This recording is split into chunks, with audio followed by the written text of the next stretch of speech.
I'm JJ Heller, and this is Instrumental, a show about the big and small moments that shape our lives. Big love happens in the small moments. Hey everybody, it's JJ. And her husband Dave. We are back with another episode breaking our format. Yeah, we are not telling stories backwards at the moment. We are going in chronological order this time. Oh, no. Someone call in the backwards police. Wee, wee, wee, No, wee. it goes ooh wee, ooh wee. Wee, wee. That's a backward siren for you.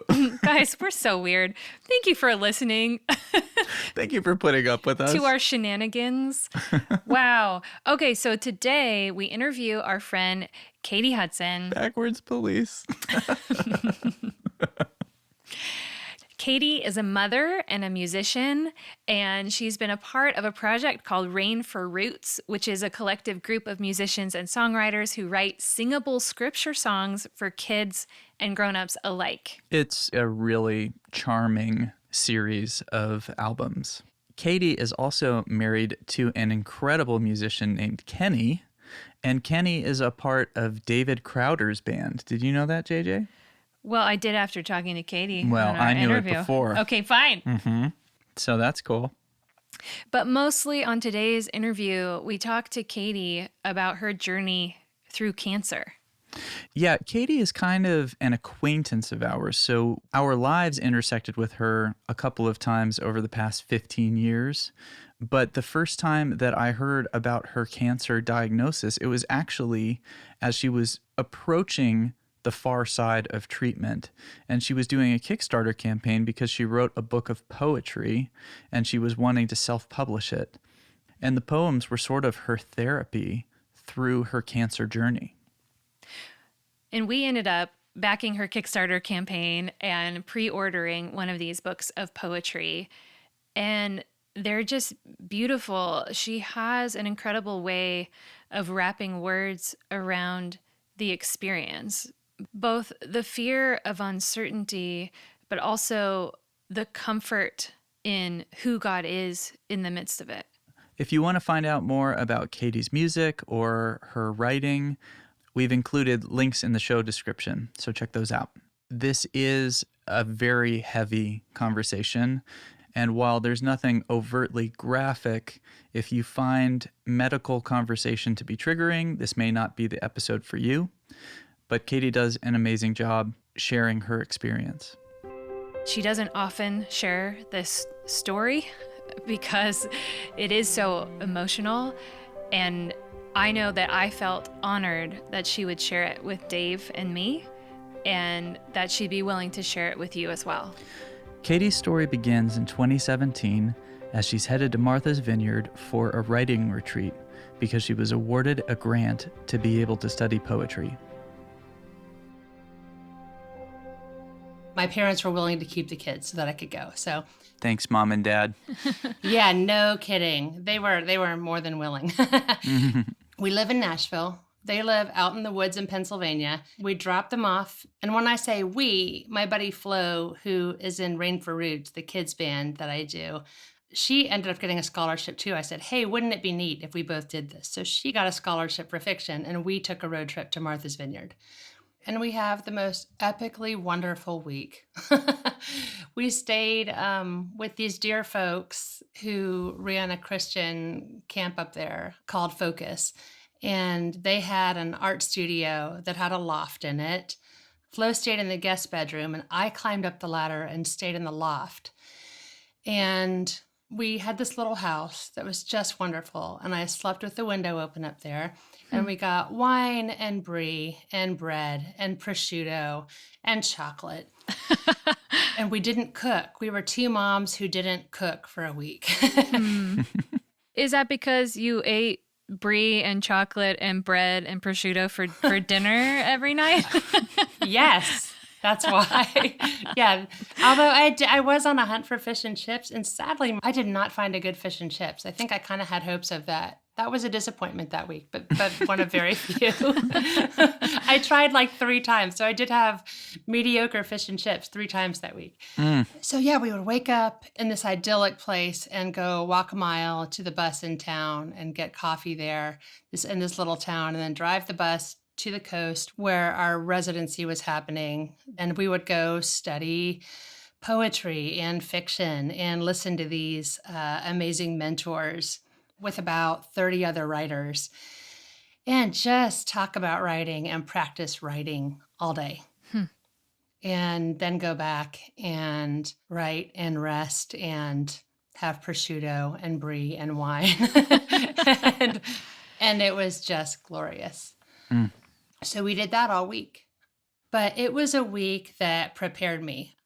And we left Martha's Vineyard and took the ferry back to Somerville, Massachusetts, where our dear friend Kelly was living, and we stayed with her. And she took us on this beautiful whirlwind day where we went to Orchard House, Louisa May Alcott's house. Wow. And we took a tour of that, and she took us to Walden, and we walked around where Thoreau hung out. And it was just this beautiful gift of a day that Kelly planned. It's a very thoughtful friend. Yeah. And then that night we went back, and I was changing, and I looked at the skin on my chest, and it was weird. It was pink and swollen. And I had noticed this a week or 2 before. And I thought that I was having some kind of reaction to fabric that I was wearing. My skin was pink and thick and kind of puckered in a spot. And this time I looked, and it had gone away. I hadn't noticed it at Martha's Vineyard. And then I looked at it again this time and went, that doesn't look right. That doesn't look good. And I went and asked Flo, and I was like, hey, does this ever happen to your breast? She's like, nope. And I started Googling, and the only things that I could find that looked anything like it were a mastitis. And I was no longer a nursing mother. And there was a cancer called inflammatory breast cancer. And it presents with a skin texture that's called poda orange, but it means orange peel skin. Your skin looks puckered like an orange and thick. And it looked like that. So I went to bed, tried to sleep. Flo was going one direction in the morning, and I was heading home. And I got in the car and texted and drove half the way to Pennsylvania, which is incredibly dangerous, and so is cancer. And I was so freaked out.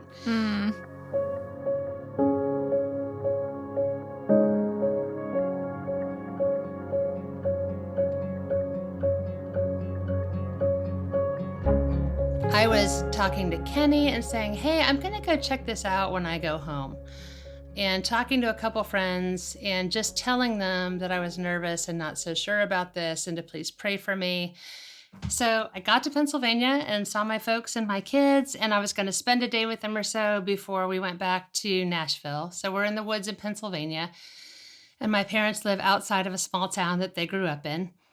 I was hanging out with them and catching up, and I was like, you know what? I'm just not so sure about this. I think I would like to see if I can go in and get a mammogram, like in town. And they're like, now? My mom is in there. She's like, yeah, why don't you go ahead and do that? So I called them around noon or 1. I'd kind of hesitated. And then I called the small little hospital.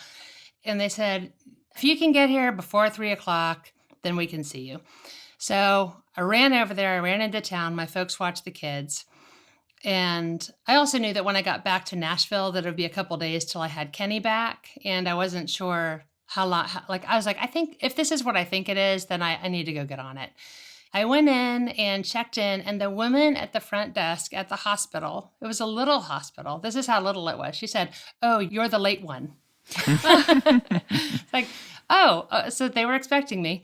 I mean, I got there when I was supposed to, but then I had to fill out all this paperwork, and I got to the back where the tech was, and she seemed particularly annoyed. It sounded like the radiologist needed to go play golf or something and was waiting on me.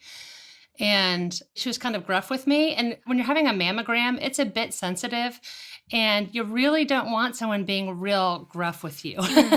You don't want someone manhandling you, so to speak. And she was a little annoyed. I was trying to choose my language here. And And so she did a mammogram, and then she was a little gentler, and she said we needed to do another one. And I was not liking the direction this gentle was going. And then she had me go across the hall to have an ultrasound done. And then they came in to tell me that I did, in fact, have inflammatory breast cancer, or it looked a lot like it, and I needed to go home and get a biopsy immediately. And in hindsight, one thing that I'm really amazed at was that they recognized it, because inflammatory breast cancer is a lot of people have died from it because people don't know what it is and don't know what to do. I found in the meantime that in Australia, up till last year, they simply put you in hospice because they thought that there was no cure for it. Then there was no treatment for it. Last year. Wow. So I happened to find someone at a small hospital who recognized my rare cancer. What was your reaction when they told you the news? I was pretty sure that they were coming in to tell me that I had cancer from all the signs that I was getting. And I had just been studying poetry, and I had just been writing all week. So I grabbed the legal pad that I'd been working on and a pen. And I practically didn't react at all because I knew what needed to happen right then was that I needed to get as much information as possible while I could. I needed to keep my head about me, and I needed every bit of information I could so that I could get to treatment as fast as I could. I asked probably a dozen questions. I wrote as fast as I could. I wrote everything that I could. Wow. So your intellect engaged, but not your emotion at that point? Yeah, no, I totally put a wall up. There was no need for them to have any emotion from me right then. And she came in very tender, and I was real annoyed. It's like, thank you very much. That's not what I need from you right now. If I'm going to live, I need a lot of information from you right now. So don't try to make me cry right now.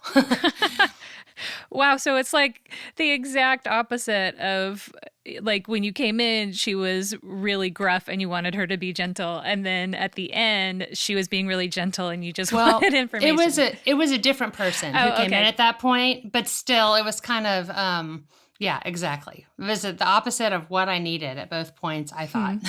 Yeah. And right before that diagnosis, just an aside point, I also feel like God prepared me in that I grabbed that old book of poetry and I found a line from a poem that I had written in my early 20s, and I had never used any cancer imagery anywhere else ever. And I read this line that said, I will come like chemo. It was a prayer from the voice of God. And it said, I will come like chemo to kill so you can live. And I read that, and it felt like a prophetic, kind word from God where he was telling me that, yes, you have cancer, and I love you, and I am here. And so I already felt pretty sure of what was going to happen. I don't know if you guys have ever had this happen. Have you ever had moments in your life where I feel like this has happened on a number of occasions in my life where God has given me a little tap on the shoulder, a whisper in the ear to prepare me right before something? Like a boy broke up with me once, and I was on the way to go to that breakup. And I turned on my car, and Patty Griffin's I'm Gonna Let Him Fly came on. I was like, oh. Oh. So, but it was from the very beginning of that, I felt God's presence so very close to me, like deafeningly close to me. And so even though I don't like to talk about all this all the time, it's good to do for me because it reminds me when I get busy, get task-oriented, get in my head and go, now, why is it that I believe that God is up to something in all of this?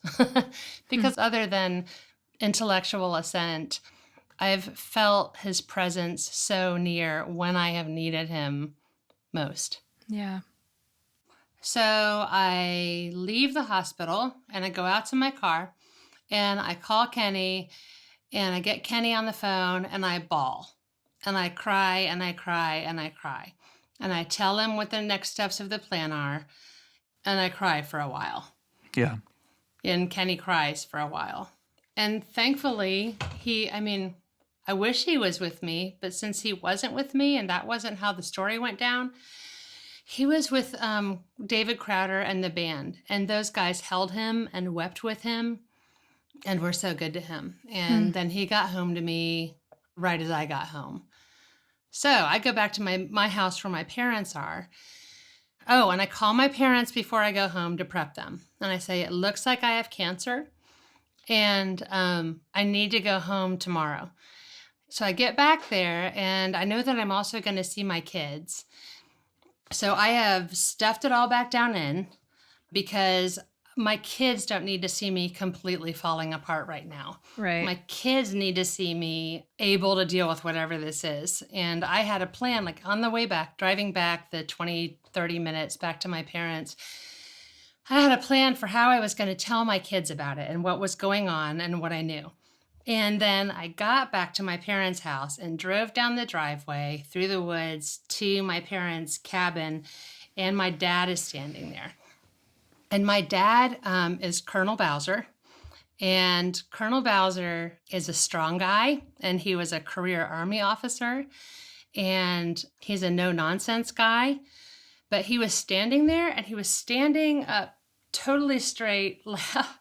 Oh, he was standing there like a soldier, and he had tears running down his face. And I saw my dad, and I totally broke because my dad doesn't break very much. So my dad hugged me and cried and cried.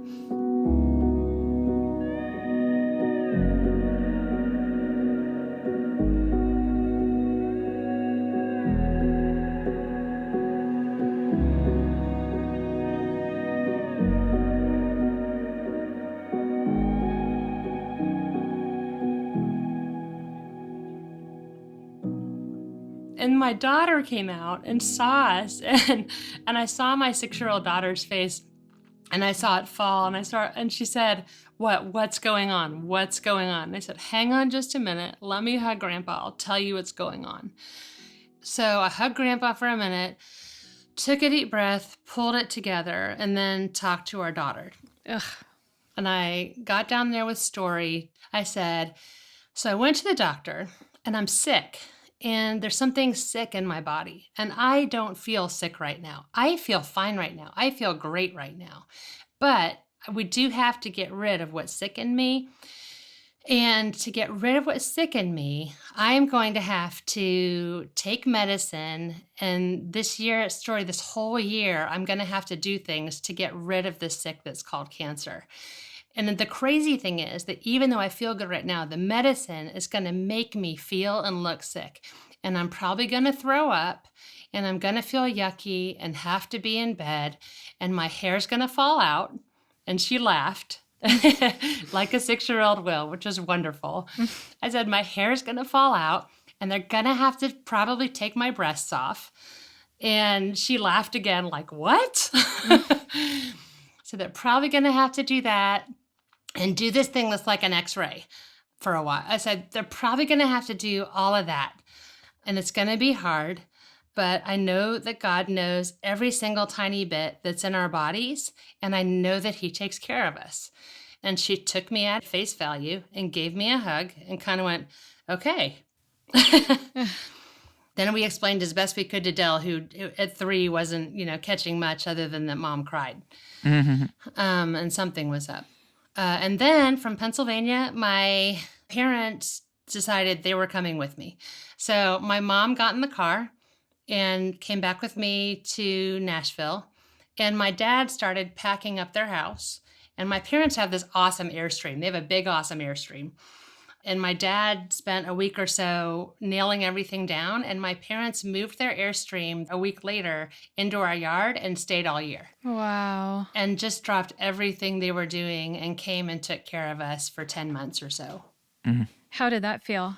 I mean, I really don't know how we could have done it without them. I am beyond grateful. My buddy Alice made a point of saying that it was such a gift that not only were they able to do that they were retired, healthy, in a position in life. She's like, but Katy, not all parents would actually be willing to do that. And it was just never a question. Wow. Your mom was in the car with you as you're driving back. Mm-hmm. So mom was driving at that point, a lot of it, and I was texting and I was calling to get a biopsy as fast as I could to confirm things. The first call I made, they said, we could get you a biopsy in 10 days. And I said, that's not fast enough. Inflammatory breast cancer is different from other breast cancers in that where other breast cancers spread over months and years, inflammatory breast cancer doubles in days. Wow. It's literally a race to get ahead of it. The first one, they couldn't do it for 10 days, and they found me someone who could do it the next day when I got home. Amazing. So, yeah. And here's another amazing thing. Our friend we just stayed with, Kelly, her husband, David, a few years before, they had been in Rochester, Minnesota, which is where the Mayo Clinic is. And on the way back, I was looking up all the places that had inflammatory breast cancer centers. Amazingly, they were all covered by our insurance. But Mayo Clinic was where I thought we might have connections because of David. And I called David and said, David, I know that you know people at the Mayo Clinic. Do you happen to know anybody who works in oncology? He said, well, I'm really good friends and I led a Bible study with a dear friend who's the head of women's oncology. Oh. And I said, is there any chance I could talk to him? And that wonderful man, Dr. Getz, I emailed him and he got on a call with me the next day. And he said, you could come out here, but I have a colleague at Vanderbilt right near you and she can do everything that I can do. And I can direct your treatment in the meantime from here. That was amazing to have somebody so on my side. And I remember when I went to my first appointment with my oncologist, her secretary or assistant who runs her life came out and said, well, you must know somebody. So it was amazing. And my oncologist is this fierce Latino woman, and I love her. What do you remember about seeing Kenny in person when you got home? We cried.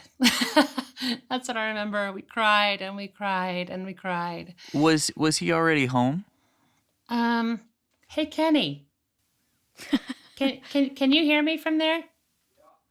Were you home when I got home when I found out I had cancer? Yes, he was already home. He beat me home. Sorry. It's all a bit of a blur.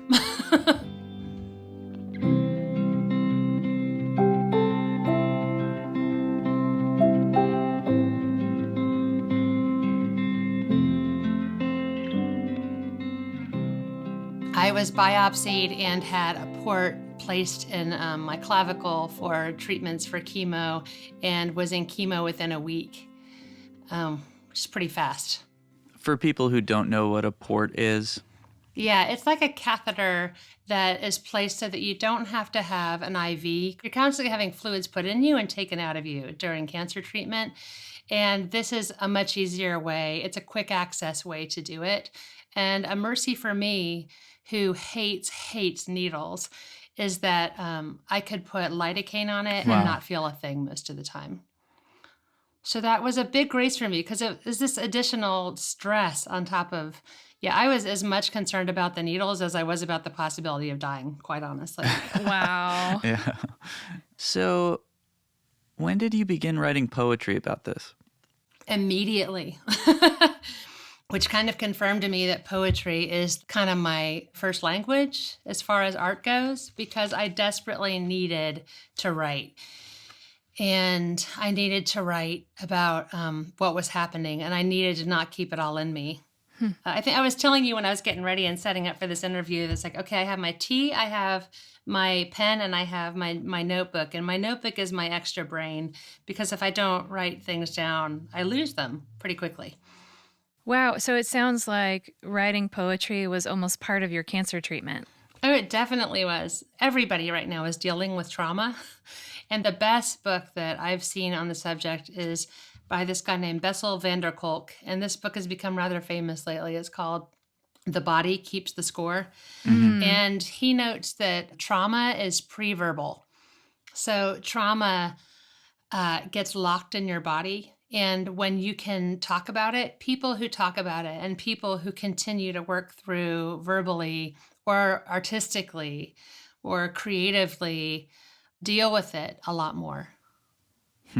deal with it more deeply, get through to new places with more resilience.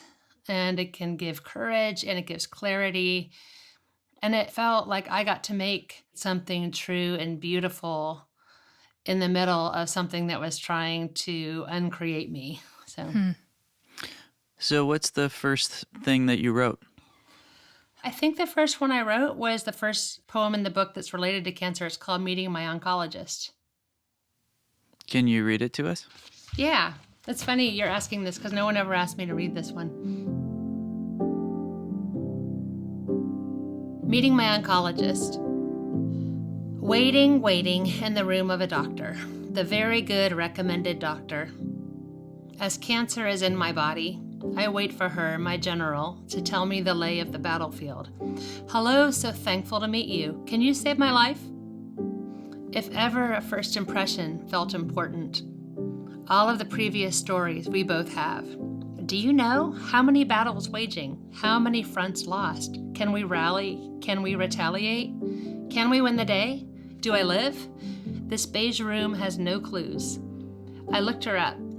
She digs deep into new questions. She has children. She looks kind. Words, I know. I know people. Not cells much, not treasonous cells, not heroic cells. But I know the fall and the overcome. A low timpani roll rising to crescendo.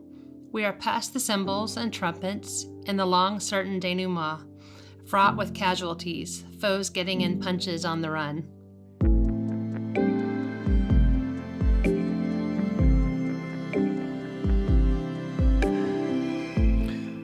When you read that, what does it make you think of? It takes me back into that spot for sure. So I guess it's done what I wanted it to do. I think my brain felt half frozen in the middle of that. At that point, I had been diagnosed. I had inflammatory breast cancer, but I didn't know the details of it. I didn't know if it had metastasized, like if it had gotten into my lymph nodes and into other parts of my body. I didn't know what treatments were available. I didn't know my oncologist's temperament, whether she was conservative, whether she would shoot for new things. I didn't know if she liked me. I didn't know if she thought that it was my fault. I had a million questions. And so every time I went back into a doctor's office, it was that same moment when they first told me that I had cancer in Pennsylvania. Like my wall went up and my job is to receive. My job is to listen, and get as much information as I could. And also, every time I went into a doctor's appointment, and you should always do this at a doctor's appointment that matters to you, like I always went in with a list of questions and I didn't come out until I got them all answered. It really helps to write them down. One, so that you don't forget, but two, so that they see that you have them and we shouldn't be done here until I have these questions answered. And it takes me back to the moment of feeling like I had some power because I watched her in that first meeting. I felt like she liked me. I felt like she wanted me to live. She let me know in no uncertain terms that this was very dangerous and that I might not.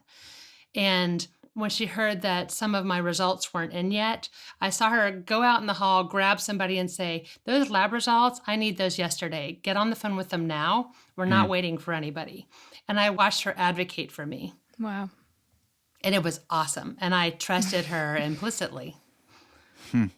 She was absolutely no nonsense. And she was passionate. And I was very grateful that my life was in her hands.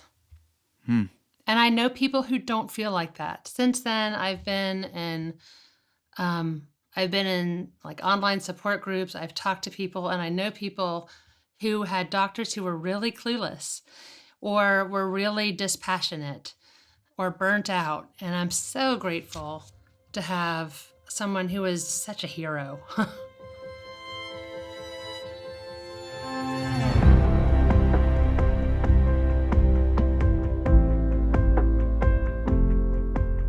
I feel like I was the weird kid who, like, at 6 years old would be, like, contemplating his mortality. You Yeah. know? Yeah. Like, anytime that I slept on a tour bus, I contemplated my mortality. Because it felt like a coffin, or because you were jetting along out of control? That, the second one. Yeah. Okay, Just the okay. fact that it was like, my life is in the hands of some guy who's driving in the middle of the night. Yeah. We're rattling down the highway, and and I just need to be okay with it, you know? Yes. Man, that's such a great metaphor. Yeah.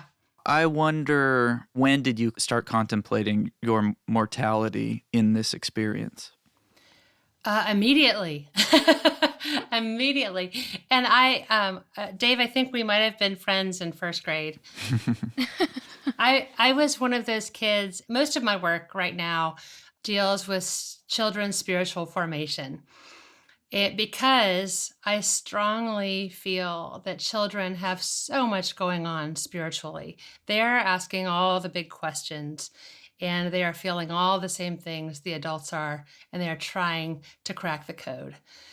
And I have so much respect for the dignity of children as they're hopefully realizing that they're created in the image of God and that they matter. And it feels so tenuous as they're figuring that all out and taking everything in. And I was kind of one of those kids too. Like, I remember being 10 and going, well, okay, I've been here a decade now. That's a good chunk of my life. I should probably figure out what we're up to here. And I remember going to the school library, and I looked these up a couple years ago to find out where they were. There were these big white books that were cartoon illustrations of all the major world religions. And I remember thinking, I should go figure this out and see what I think about this, because it matters. So before I met Jesus a year or so later, I had been reading about Buddhism and Judaism and Confucius, and people go, wow, you were precocious sometimes. But I don't know. I think kids have that going on, whether they do it that way or not, a lot of the time. So I think I was already kind of bent that way. It's a spiritual hobby of mine to continue to explore exactly how big life is supposed to be and how long life is supposed to be. And so cancer was not a first time of thinking about it. It was just a direct threat to it. And my first thoughts, actually, when I realized that I had cancer, were, who's going to teach my kids? And am I going to get to finish the work that I'm here to do? Those are my first thoughts. Well, you mentioned earlier that you feel like you were always meant to be an old woman. Yes. So did cancer, like, do you remember having that thought when you were diagnosed with cancer? Like, did it feel like, well, this doesn't make sense because I'm meant to be an old woman. Yeah. Not initially, but I've like mulled over it in the years since. It's actually kind of a comfort because I do feel like I'm meant to be old. And I guess that's not a promise that I'll get to be old here, but I do feel made for old womanness. I feel made for long walks and long, slow conversations and good, slow evenings with friends and lots of time to write and write songs and look at things slowly. And lots of pots of tea. Lots and lots of pots of tea. I actually have quite a large pot of tea beside me. It's amazing. We haven't had a bathroom break yet. Yeah. Let us know if you need one. Thanks. Still good. I think mostly because I'm talking, not sipping. But it's still comforting to have here.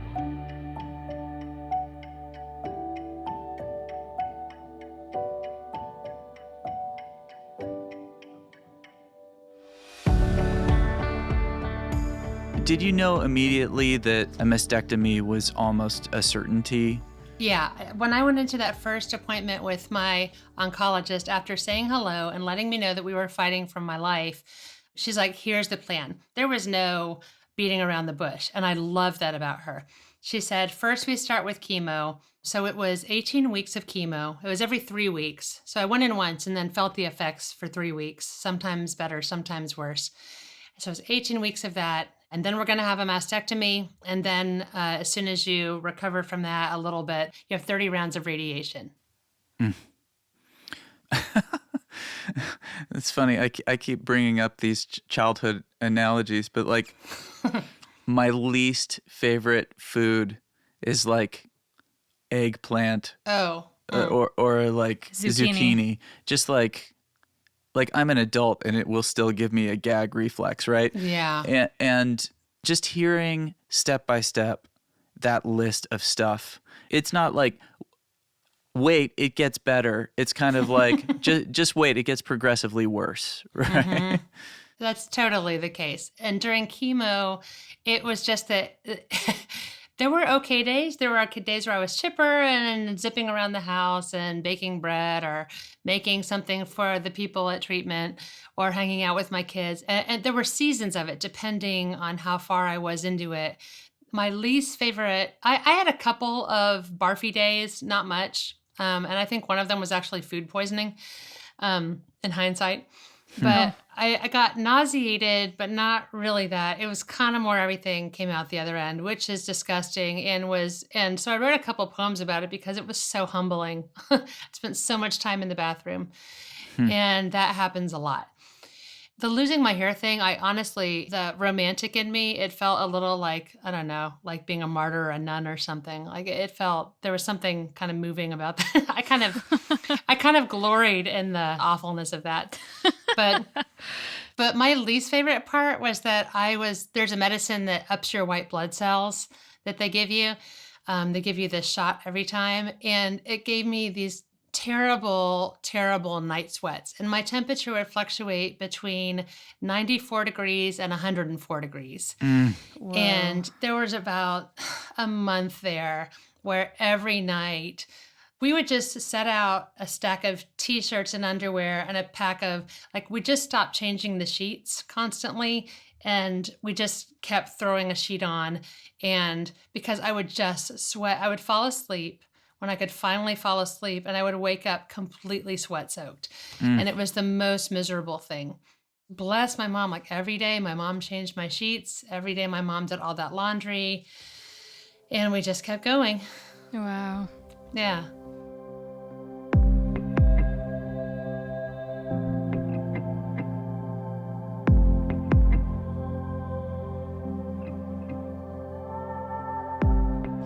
I am a worn-out washcloth, wrung too tight, till the fibers frayed, not fit for the nice linens, relegated to the rag bin, twisted and left to dry stiff, such that, once washed, I will never be square again.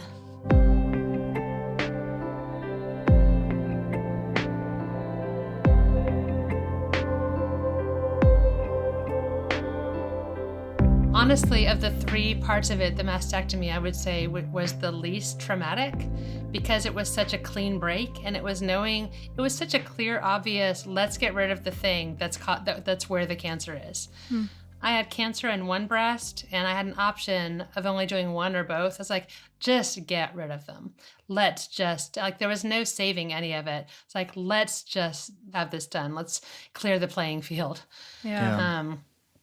And radiation is just exhausting because you just keep going back every day and hanging out in a room of people where so many people are dying. You see so many people losing their battle every day. Wow. And then at the end, it got pretty bad for me, and I didn't have any skin left where in that radiation zone. Like it was really bad at the end. So that one was pretty demoralizing. I remember like 3 weeks in, like I just assumed that radiation was supposed to be terrible and that I was supposed to suck it up and get through it. And at first it was like a sunburn, and some people get radiation burn, kind of like a sunburn, but my skin was off and wet. And my mom said, honey, I think you might be able to ask if you could get some pain relief. And it hadn't even occurred to me. I was just like, this is supposed to hurt. This is the hurting that's supposed to happen to get better. And I went in and asked, and this resident gave me more narcotics than I had ever seen. He looked at me and he's like, "Yeah, don't worry, we've got this."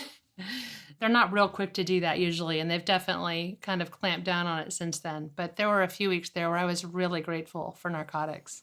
Mm. And how did you pass the time? Do you mean like at treatment, or do you mean at home? Yeah, I mean, kind of all of it. I mean, it's like, what is the duration from diagnosis to... It was 9.5 months.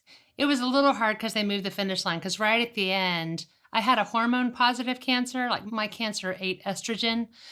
So at the end, she said, getting your ovaries out is a really easy thing to do. And and then you wouldn't have to take this medicine for the next 10 years. So I got my ovaries out at the end too. That was the last step. But as far as I homeschooled my children, that's what I did. Wow. So you're going through this treatment. It's making you feel awful. Mm-hmm. And you're barely sleeping. Mm-hmm. And then you get up in the morning and you teach your kids. Yes, I did. My mom helped me. For one thing, it was kindergarten. Kindergarten, here's my platform, shouldn't take all day to do with kids if you're homeschooling. If you're at school, awesome, you can go play with kids and stuff. But homeschool takes like an hour, maybe. And grandma was there. So there was this beautiful thing that my kids had grandma and grandpa there to play with. What do you think your children will remember from that time? They remember that grandma and grandpa were here. That's a good question. And Story is 9 now, going on 10, and I think she's having a long, slow process. Nobody was telling Story that death was a possibility for me. It was that mom is sick and fighting to get better. Until, if it were to start to tilt like it looked like I was going to die, then I think we would have had that conversation. But there was no need to have that conversation. You guys, it was so all over the place because there were days where I was just smack in bed for days, and other times where I felt fantastic and we would go take a field trip. It sounds to me like that season was just marked by an improvisation. Yeah, that's a great way to put it. It was an improvisation, but the thing I'm thankful for in that, you can do improvisation if you have a strong support system. So Kenny was still traveling. He still had tour, and he could continue to work because my parents were there. So he was there most of the time during the week and out for tour. Like he would be out on, the weekends where you're out 3 days and then home 3 or 4. And then we had lots of friends involved and lots of friends helping, and that made it possible.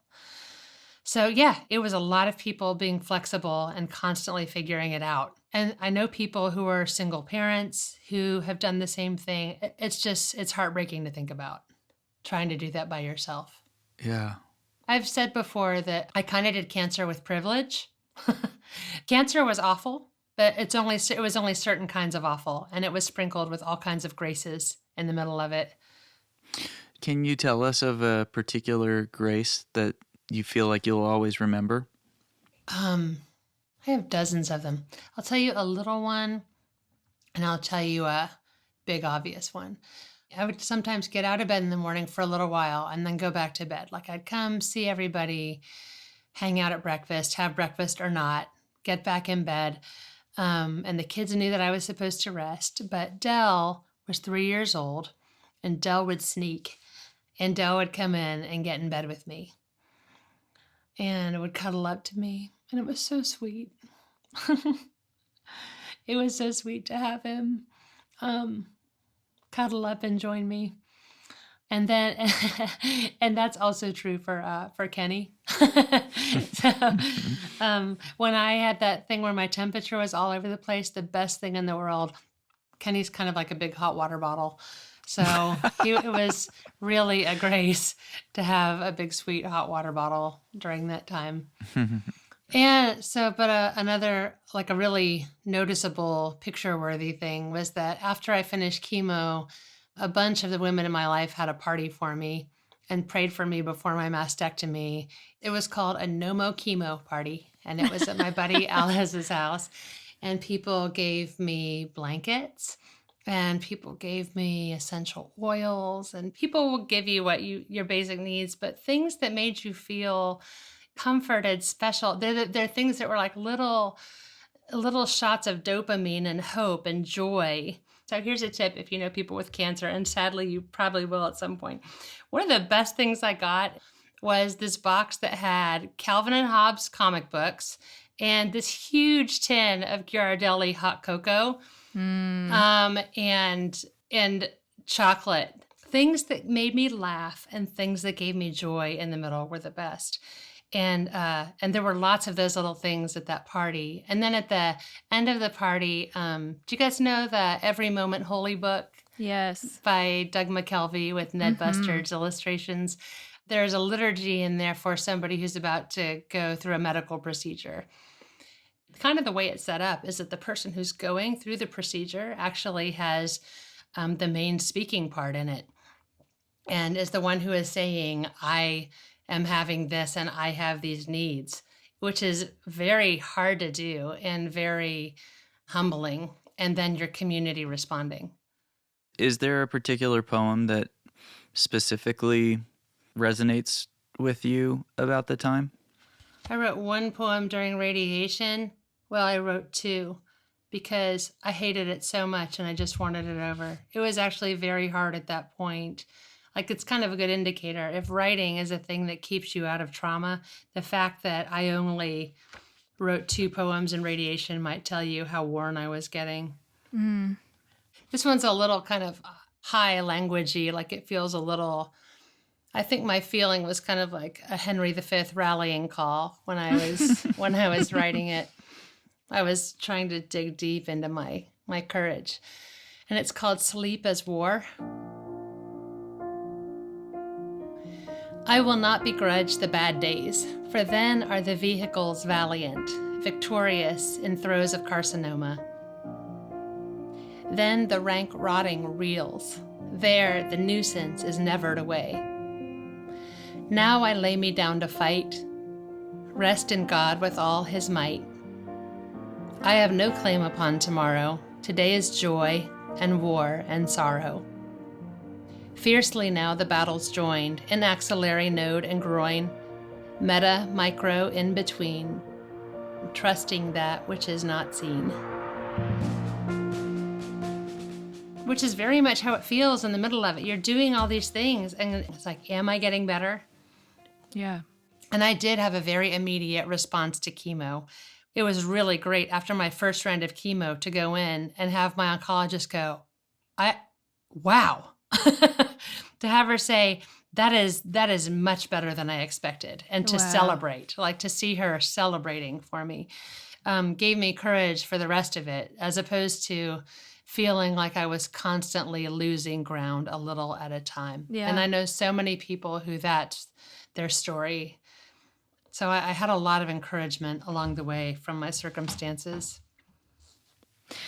I love that line about every day there's joy and war and sorrow. And I think, from what you're describing, that really captures what it was like. It's almost like life magnified. It's like intense joy and gratitude for life and the little things, but then also facing your own mortality and, looking at your children and wanting to be with them as long as possible. And yeah, absolutely, JJ.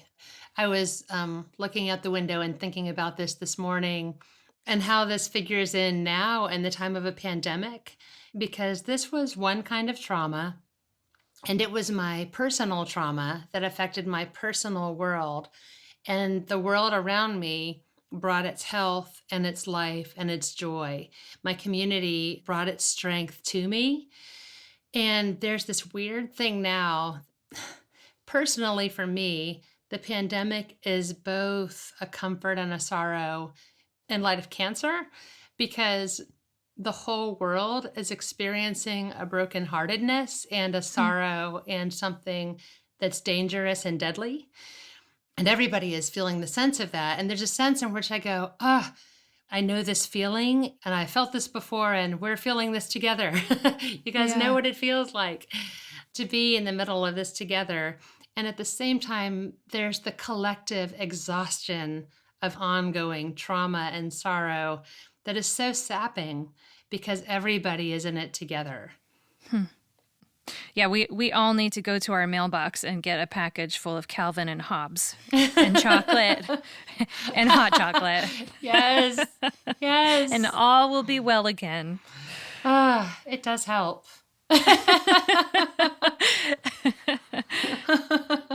Do you feel like you've had an opportunity to help potentially recalibrate the like compass of your community who may be reeling from the pandemic in any way because of your journey with cancer? That is such a great way to put it. And when you say it like that, yes. Yes, because I feel like, having cancer is surely not a unique experience. I mean, sadly, 1 in 8 women end up with breast cancer. But that said, at 40 years old, in my world, that was fairly unusual, especially with the intensity that I was going through it with.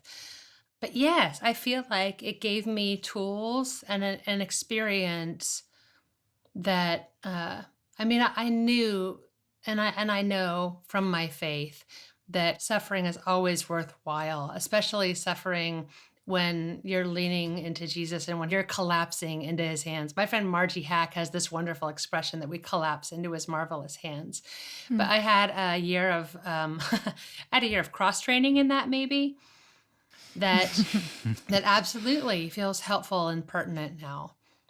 When people experience suffering, you can get harder or you can get softer. Suffering does hold a mirror up to things and does, like you were saying, JJ, it intensifies things. It magnifies what's going on. And so I think I have this hope that some of the things that are not worthwhile are going to burn away, and some of the good things that are going to be drawn out of it are going to stay. And so I guess I'm hoping, because I still tend to be a half glass full kind of person, that as a society, as the people of the world, as God's creation, that we're going to come out of this refined.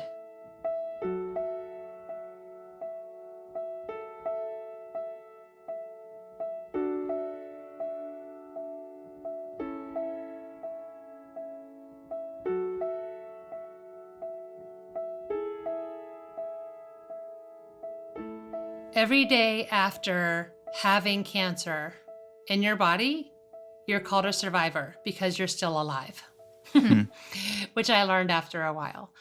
A lot of people mark, like in my inflammatory breast cancer Facebook group, a lot of people are kind of celebrating, hey, I'm 1 year NED, I'm 5 years NED, which means no evidence of disease, which is what they tend to say. Personally, I don't look at them too close because, and I don't think it's superstitious, but there's something about marking it too close that feels like giving it too much credit. So I kind of tend to give it a little gentle side eye once in a while.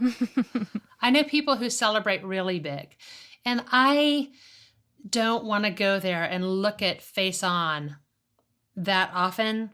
It almost feels like a dare.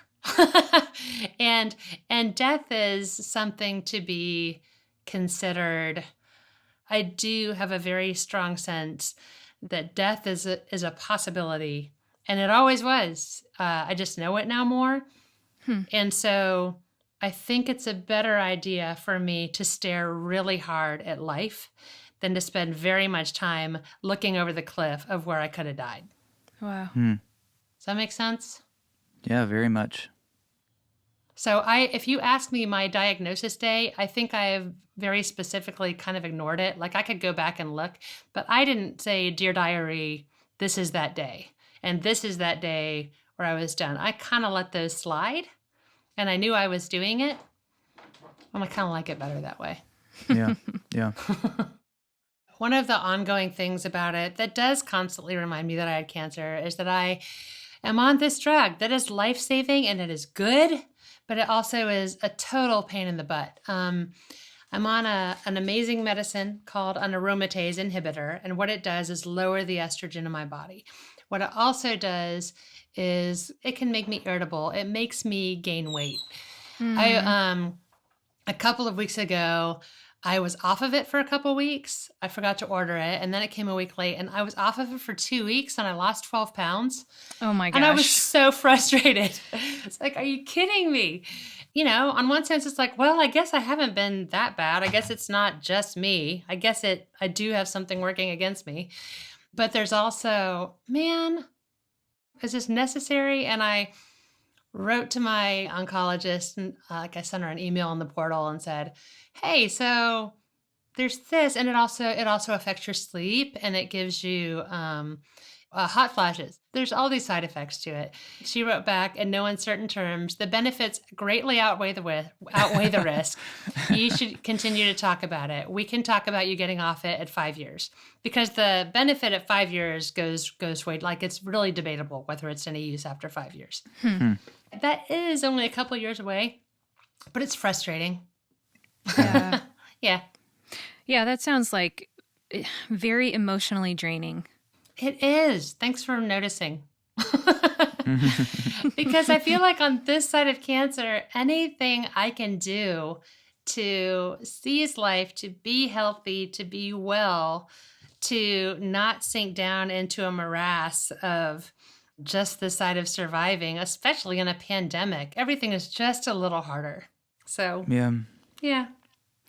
Have you had a friend who has received a diagnosis where you've been able to empathize or provide a care package or be a resource to them in some way, and it's been informed by your journey? Sure. Yeah, actually, all the time. I have a lot of people who've asked me, what do I do? Because unfortunately, a lot of people will end up getting cancer. And that does feel like that's part of the calling that goes with the situation. Yeah, if you've been through suffering and you have wisdom and experience from it, it doesn't mean you have to go out there all the time, because I also have other parts of me. I'm not just Cancer Katy. I'm poet Katy, writer Katy. And that, by the way, side note, was also part of why I immediately started writing, especially if you're a person who really glories in your uniqueness and glories in the fact that God made you special, just like everybody else. But he did. He made me special, and he made me me. And I enjoy who I am. I enjoy the things that I notice, and I enjoy the way that I love my friends and that I get to, and I enjoy the way that I choose to live my life. And the thing about cancer is it makes you feel like that's all anyone wants to talk about for a while. And so one of the most loving things I felt like was when people wanted to talk to me about other stuff. It's like, can we talk about something other than my least best friend, cancer, who's killing me? You know, I wanted to talk about what I was writing. I wanted to talk about a good book. I wanted to talk about interesting news. I wanted to talk about ideas. Cancer is a cancer in so many ways. It can be a cancer to your social life. So really dear friends and people who love me best were people who continued to nurture those other parts of me. Like people who wanted to do projects with me in the middle of it, ones that I could handle, and people who wanted to talk about fascinating stuff. Those kinds of things gave me life in a way that kept making me want to live life, you know? Yeah. My friend Margie took a step stool, and she's super crafty. She's in her 70s, and she made me this beautiful little leather crafted footstool to put my feet up on. Just beauty goes so far in the middle of it. And I wrote a poem about that in here somewhere. That's the thing about cancer. It feels like it's uncreating you. And it's like, I am created, and I am created to create. And that's why it felt like such a violent reaction to cancer, rather than just, I'm going to die and I've got stuff to do. It's like, you're trying to uncreate me. And I am wonderfully made. And so cancer feels like such an exact and specific representation of everything that's wrong in the world. It feels violent. And have you guys ever read C.S. Lewis's sci-fi trilogy? Mm-hmm. Mm-hmm. Oh, is it Weston? Who's the bad guy? Mm-hmm. Weston. Yeah, the way that he is portrayed, the way that evil is portrayed, it's portrayed as not super smart, not super sexy. It's portrayed as stupid and blind and destructive. He just likes to tear stuff up. And there's this stupidity to evil that rips things apart and just likes to destroy stuff. And that's what cancer feels like. It's not original. It's just copies that try to take over. I'm thinking about like your relationship with your children, your relationship with Kenny, with your parents, with your friends, and even just like waking up in the morning and having another day in front of you. Do you feel like this journey has concentrated your grasp of your mortality, or has it had some other effect? Yes, it has concentrated my grasp of my mortality. That said, I think we do have a culture that avoids your mortality. I think that's part of what's so traumatic about this pandemic. We have a culture that avoids considering death at all costs because it doesn't have a worldview that embraces death as part of life, that it doesn't see death as something that happens. And then as we understand in light of what Jesus has said, stick with me. I went through death. You go through death once, and then we go through death no more. Then we live for real. No, not that this isn't really living, but further up and further in, as Aslan says in Narnia, things get better. If you die, when you die, that's not it. And yet, I do really love life. I have to deal with anxiety about, I don't want to waste it. I don't want to do it wrong. I want it to be worthwhile. I don't want to throw away bits of it, which is also something I have to deal with on this side of cancer because I'm tired. Something has been taken. I have less energy than I did. Even when I work out, even when I drink my green drink every day, even when I sleep enough, there is a shorter allotment of energy for me. And so I have to collapse into Jesus's hands and believe that this is enough. And we were talking about time with the children on Sunday. And there's this beautiful thing that they say in Godly Play. We have all the time that we need. God has given us all of the time that we need. I mourn and grieve that I can do less with my time. And I am having to learn to trust more that it will be enough.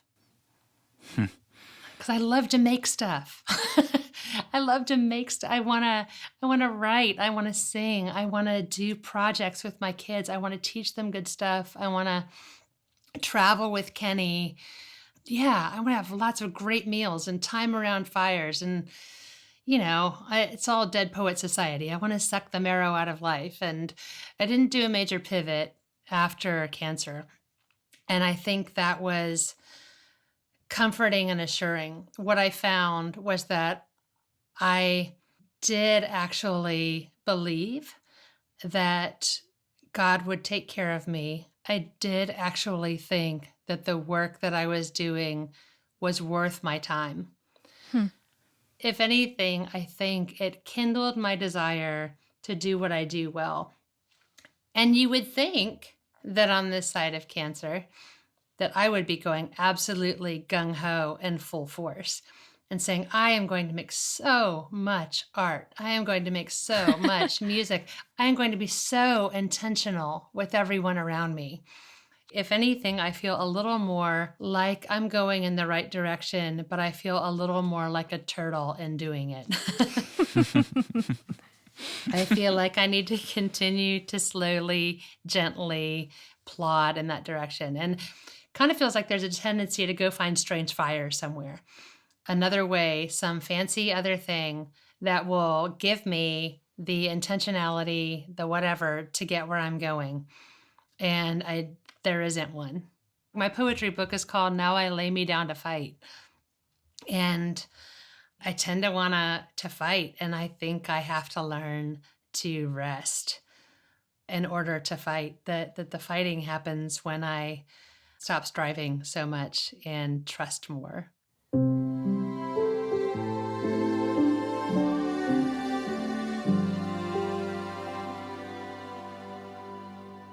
Can you read us one more poem? Yeah, sure. I never read this one. Let me try this. It's called Sanguine. By the way, don't let me fool you. I run on the half-glass full side, but I have fears. I just face them and answer them and keep going. They take time, and I don't know how much time I have. I have things I'd rather do.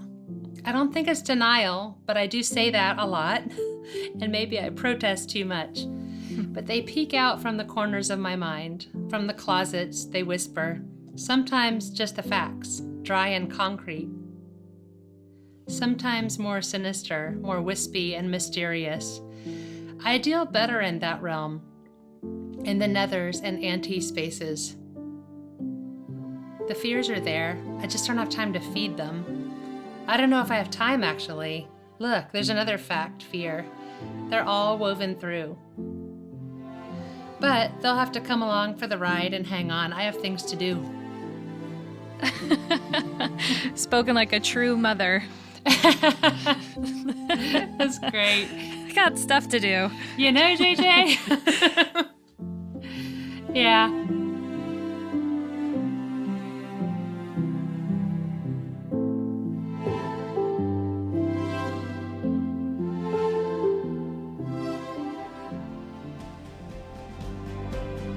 This episode of Instrumental was produced by me, JJ Heller. And me, Dave Heller, Our theme music is my song, Big Love, Small Moments. that I helped write. To find out more about me, listen to more of my songs, or watch my music videos, please visit jjheller.com. That's 2 letter J's, HELLER.com. We'll be back next week with another episode of Instrumental. So be sure to subscribe wherever you listen to podcasts.